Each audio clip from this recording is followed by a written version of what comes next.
اور اب کچھ بات کریں گے لاہور کے موسم کے حوالے سے۔ تو آپ کو بتائیں کہ لاہور میں موسلادھار بارشوں نے تباہی مچا دی۔ 2 افراد بارش کے پانی میں ڈوب کر جاں بحق ہو گئے۔ چھت گرنے سے نوجوان زخمی ہو گیا۔ بارش کا پانی جناح اور جنرل اسپتال میں داخل ہونے سے متعدد آپریشن ملتوی کرنا پڑے۔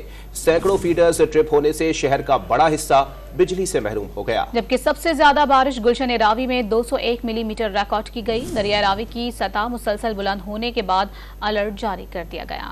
لاہور کو آج صبح پھر سیاہ بادلوں نے گھیر لیا۔ تیز ہواؤں کے ساتھ موسلادھار بارش سے شہر کے متعدد علاقے زیر آب آ گئے۔ نشیبی علاقوں میں ہر طرف پانی ہی پانی نظر آنے لگا۔ 2 موریا پل کے نیچے موجود بارش کے پانی میں 17 سالہ نوجوان ڈوب کر جاں بحق ہو گیا۔ بابو سابو کے علاقے میں 11 سالہ بچہ بارش کے پانی میں ڈوب کر دم توڑ گیا۔